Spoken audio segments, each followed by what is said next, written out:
Dear editor, are you fucking blind? This is the best goddamn story that has ever been written at any point in history. You should not even be in this business.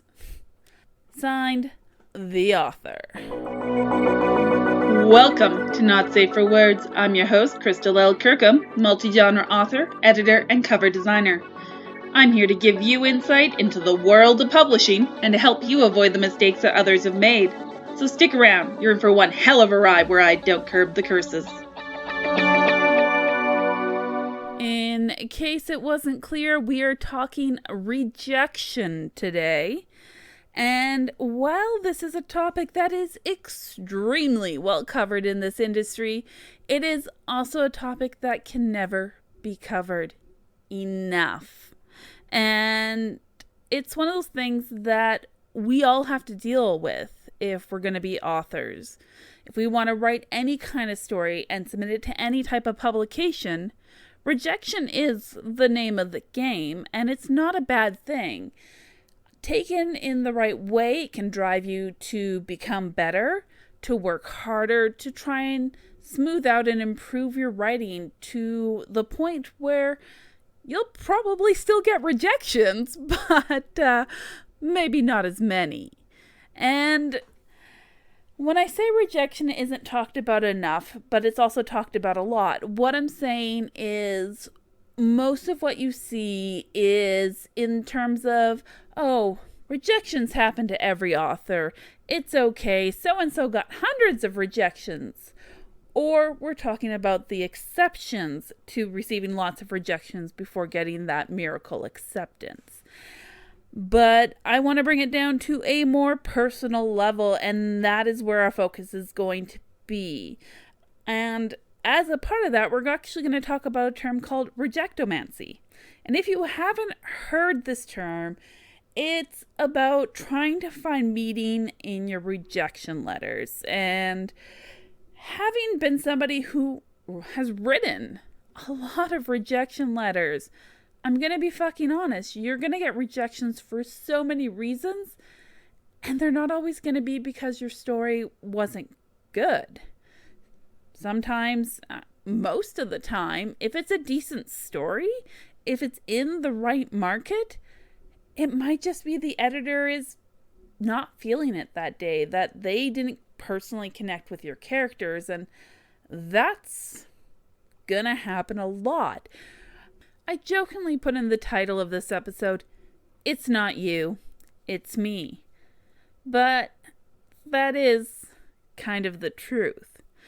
So when we're talking rejection letters, there's a lot of different types you can get. There is the form, which can be a single type form for no matter where you made it into the submissions process, and the tiered form rejection, and the personal rejection. So let's talk about that one-size-fits-all form rejection. Guys, it means fuck all. It means nothing. Do not read into most form rejections. These are generally coming from places where they're trying to protect their editors because, hey, believe it or not, there's a lot of fucking nuts out there who lose their shit at a rejection letter. I mean, I was joking in the intro, and that's actually fairly mild. I mean, we are talking some crazy stuff right up to death threats. Wow, that's a hard little phrase to say for me tonight.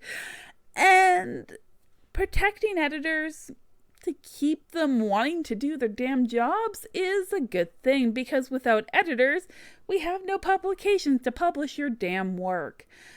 These form rejections really just cover everything from your story fucking sucked to, wow, this was awesome, we just don't have a spot for it right now.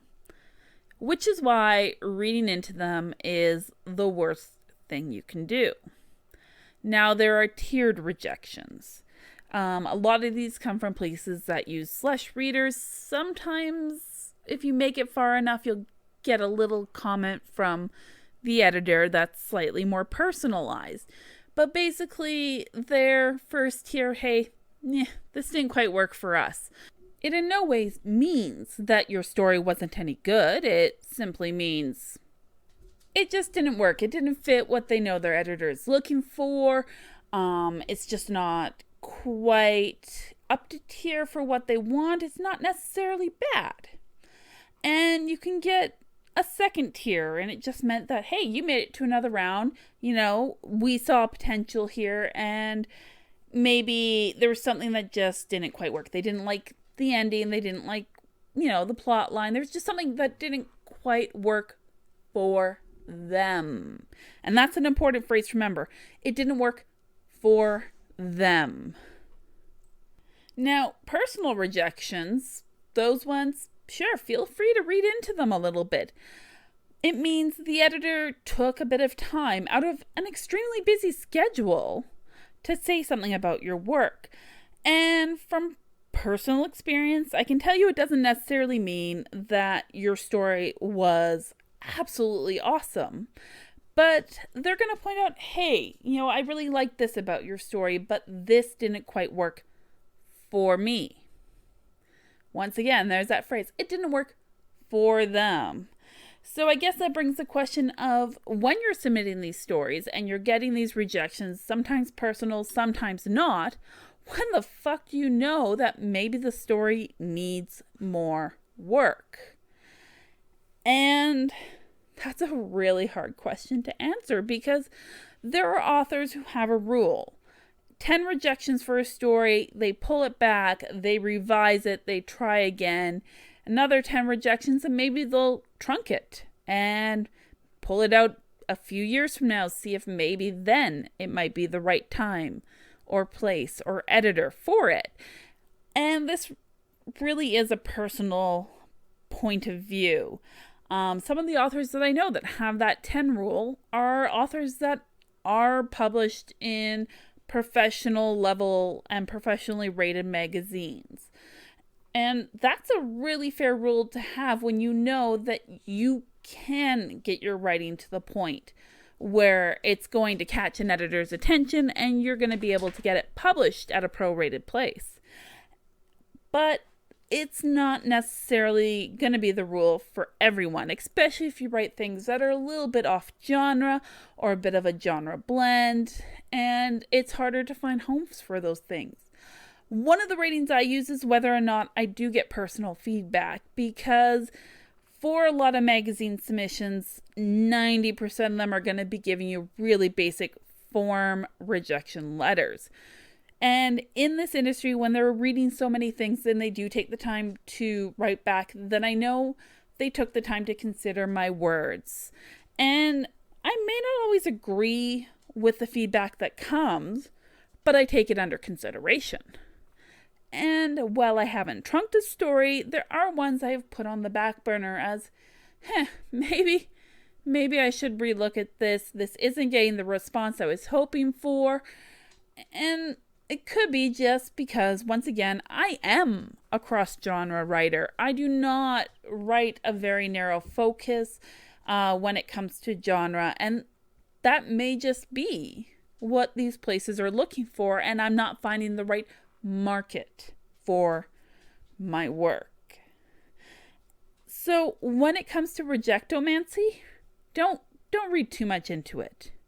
There are so many things going through an editor's head when they are reading your work that it's really hard to figure out whether or not your work is worthy or not worthy simply based on rejection.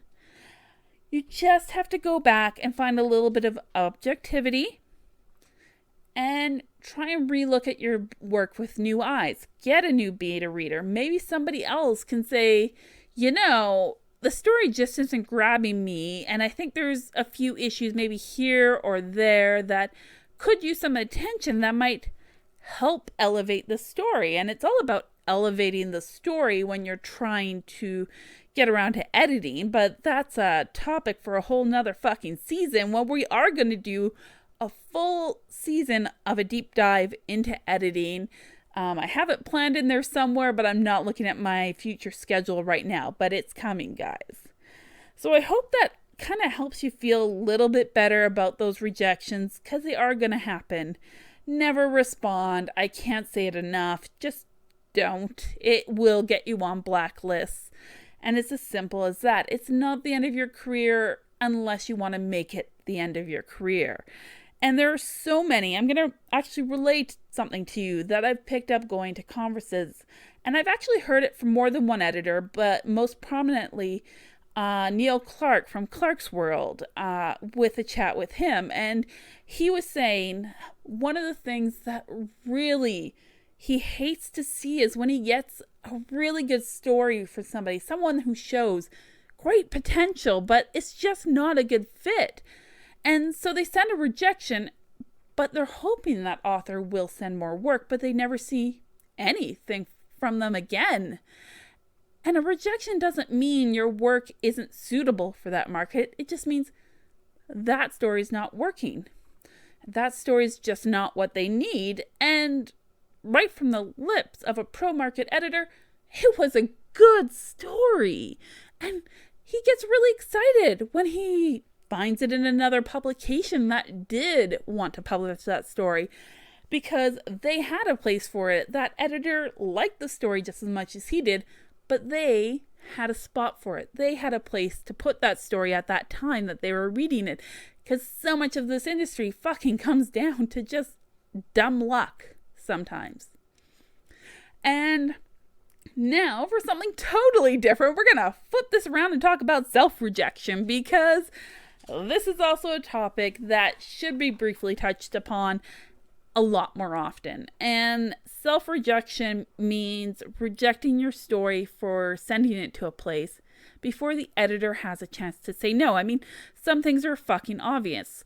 You read their list of things you don't want, and you don't try and be a clever little thing and go, well, I'm just going to combine everything they want and turn it into a really fucking good story that they have to say yes to. I'm going to be the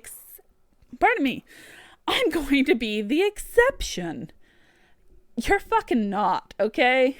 Just actually read your submissions guidelines, the do's and don'ts, the wants and do not wants. Because if you're submitting a story, a magazine has explicitly said they are not interested in reading, your chances of getting a rejection are 100%. If you read the publication or check out the other work a novel publisher has out there, and you think your stuff is in line with what they publish, then submit, and your chances might be pretty damn good. But if you're looking at it and going, well, it's kind of fantasy, it's kind of darkish, I mean, it's not quite what it seems like they're looking for, but it's not explicitly what they're not looking for, submit it. Don't just say, well, I don't think they're going to like it. I'm just going to try and find somewhere else. If you want in that market, if you want that publisher, submit the goddamn story to them. If you're not checking off all the boxes of no, we do not want, give it a fucking try. That's all I'm saying. And editors aren't going to hold it against you. We're not going to remember that, oh yeah, so-and-so kind of submitted this romantic fantasy, but didn't really have a character I connected to, so I'm never going to read any of their other work again. No, that romantic fantasy could have been fucking brilliant. And I've rejected something that I read and I'm like, this is fucking brilliant, but I'm not the right publisher for this. And god damn, I hope they find the right publisher, because this is a great story. It happens all the time, which is why you shouldn't A, self-reject, or B, take rejections to heart. Rejections are only the name of the game. They're not the end all and be all of the game. Just because you're rejected doesn't mean you're not good. And it's really as simple as that. This has been another episode of Not Safe for Words. I hope you've found some useful advice here today. If so, don't forget to hit that subscribe button so you can join me next time for more publishing and writing insights. Thanks for listening.